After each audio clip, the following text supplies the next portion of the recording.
Homeopathy medicine বিডির পক্ষ থেকে সকলকে জানাই স্বাগতম। এখন থেকে আপনিও হোমিওপ্যাথি মেডিসিনের সাহায্যে ঘরে বসেই নিজের চিকিৎসা নিজেই করতে পারবেন। আর এজন্য চ্যানেলটি সাবস্ক্রাইব করে পাশে থাকা বেল আইকনটিতে ক্লিক করুন। হোমিওপ্যাথি প্রতিকারগুলি সাধারণত নিরাপদ হয়ে থাকে।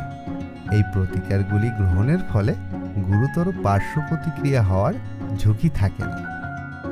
আজ মূলত আপনাদের মাঝে আলোচনা করতে এলাম বাচ্চা প্রসবের পর মায়েদের স্তনে দুধ না আসার সমস্যায় দুইটি ইফেক্টিভ হোমিওপ্যাথি মেডিসিন সম্পর্কে।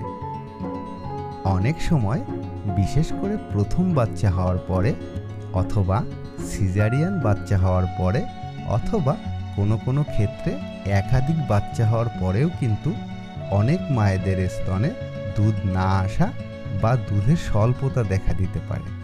এটি মূলত মায়েদের হরমোনের কারণে বা শারীরিক দুর্বলতা, মানসিক দুর্বলতা সহ অনেক সময় অতিরিক্ত উচ্চমাত্রার ওষুধ সেবনের ফলেও কিন্তু স্তনে দুধ না আসার সমস্যা দেখা দিতে পারে।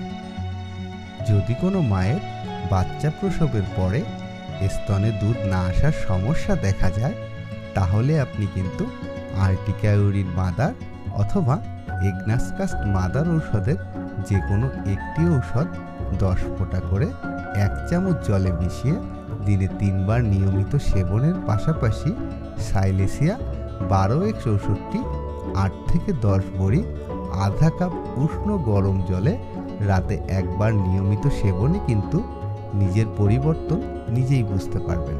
আশা করি ঔষধ সেবনের 7 দিনের মধ্যে ঔষধের কার্যকারিতা লক্ষণীয় হবে। আজ তাহলে এ পর্যন্তই। কথা হবে পরের ভিডিওতে। আলোচনা হবে নতুন কোনো রোগ এবং তার হোমিওপ্যাথি মেডিসিন সম্পর্কে। ভিডিওটি ভালো লাগলে লাইক দিতে ভুলবেন না। পরবর্তী ভিডিও দেখার আমন্ত্রণ রইল। ধন্যবাদ।